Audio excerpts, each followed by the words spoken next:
अब सर जो IPO markets का एक्शन उसके बारे में बात करते हैं, जो दो बड़ी आईपीओ खुल रही हैं उनके बारे में बताइए। सबसे पहले तो मझगांव डॉक, इस पर आपकी क्या राय है, क्या करना चाहिए निवेशकों को? मतलब ये मस्ट अप्लाई है, लगाना ही लगाना है, इसमें तो मतलब कोई सोचने की बात ही नहीं है, नो ब्रेनर है।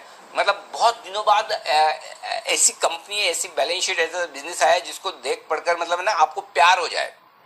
तो ये वीकेंड पे मैंने मतलब कम से कम है ना, मैंने इसका नोट 1-1.5 घंटे पढ़ा, एक बार 2 बार पढ़ा, और मजा आ गया पढ़ के कि ऐसी अच्छी कंपनी मार्केट में आ रही है। पैसा डबल है, लिस्टिंग पे पैसा डबल है दीप। और मतलब देखिए सबसे बढ़िया बात क्या है, इतनी बेहतरीन कंपनी और इतने बेहतरीन वैल्यूएशन पे। पहले मैं थोड़ी थोड़ी अच्छी अच्छी चीजें, मैं बहुत सारी है इसमें बताना चाहता हूँ। पहली चीज तो ये दीप कि आपको रिटेल कैटेगरी में पैसा लगाना है, ठीक है। रिटेल कैटेगरी में आपको सिंगल लॉट के लिए लगाना है 103 शेयर का, ठीक है। 103 शेयर का सिंगल लॉट, इसके लिए आप पैसा लगाइए। पहली चीज क्यों पसंद है? पहली चीज तो पसंद इसलिए कि वैल्यूएशन बहुत बहुत बहुत आकर्षक है। देखिए प्राइस टू बुक वैल्यू 1 से कम है। प्राइस मल्टीपल इसका प्राइस टू अर्निंग 4.5 के आसपास है। कोचिन शिपयार्ड और गार्डन रीच शिप बिल्डर से कंपेयर करें, एकदम एग्जैक्ट कंपेरेबल नहीं है, फिर भी उन्हीं से आप कंपेयर कर सकते हो। उनके मुकाबले में लगभग आधे वैल्यूएशन पे ट्रेड कर रहा है।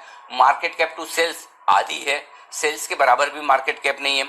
डिविडेंड यील्ड आईपीओ प्राइस पे 7.5% है, ठीक है। जीरो डेट कंपनी है। अगले 6-7 साल के ऑर्डर पड़े हैं और मिलेंगे वो अलग बात है, और वैसे भी अब आत्मनिर्भर भारत और सारे डिफेंस के ऑर्डर अपनी कंपनियों को ही मिल रहे हैं, ठीक है।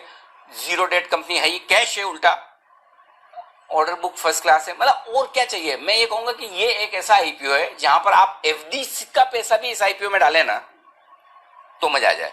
अब दिक्कत एक ही इसमें दीप के इतना बोलने के बाद भरेगा बहुत ज्यादा।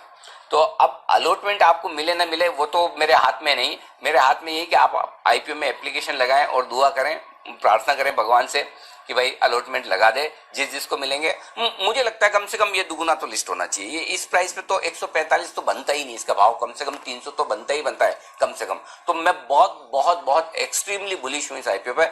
बहुत ही बेहतरीन कंपनी है, बहुत ही स्ट्रॉन्ग आउटलुक है इसका, और बहुत ही बढ़िया वैल्यूएशंस पर आ रहा है। सबसे बढ़िया चीज ये है। और ये ऐसी कंपनी, मैं फिर से एक बार कहूंगा दीप, ऐसी एक बहुत बढ़िया कंपनी आई थी आईआरसीटीसी।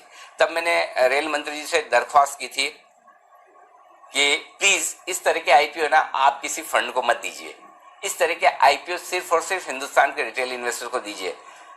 फिर मेरी दरख्वास्त आज रक्षा मंत्री राजनाथ सिंह से है कि इस तरह की कंपनी जो डिफेंस सेक्टर की या शायद ये मनसुख मांडविया साहब के पोर्टफोलियो में आती होगी, शिपिंग वाले पोर्टफोलियो में, जिनके भी अंडर में आती हो, उनसे मेरी दरख्वास्त है जब आप इतनी बढ़िया कंपनी इतने अट्रैक्टिव वैल्यूएशन पे आप दे रहे हैं, रिटेल को दीजिए ना।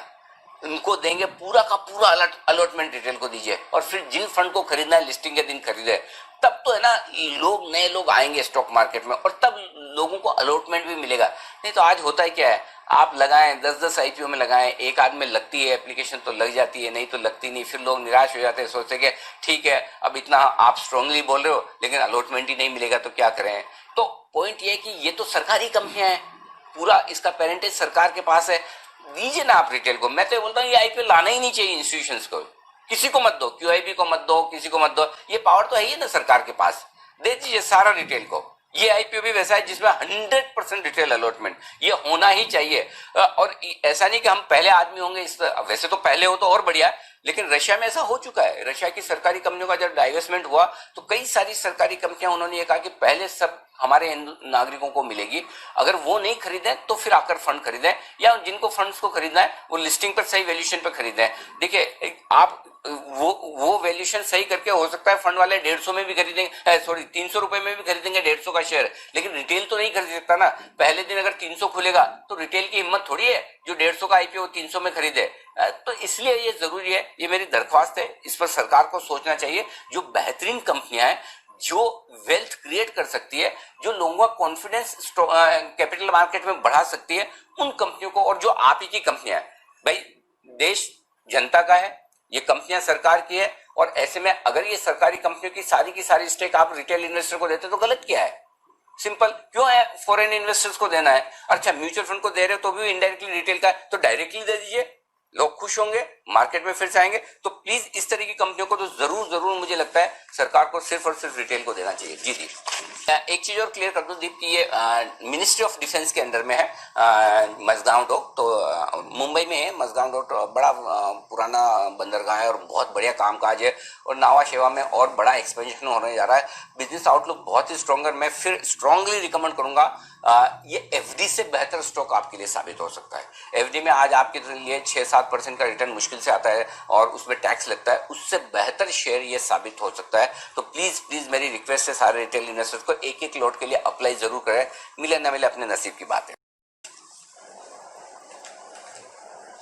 बिल्कुल सर, आशा है कि आगे जाकर आईपीओज में थोड़ा और बदलाव बने और रिटेल पार्टिसिपेशन को बढ़ावा दिया जाए। बट जैसे अनिल जी कह रहे हैं, मझगांव डॉक डेफिनेटली अप्लाई करिए और लिस्टिंग पर तो आपको डबल आना ही चाहिए।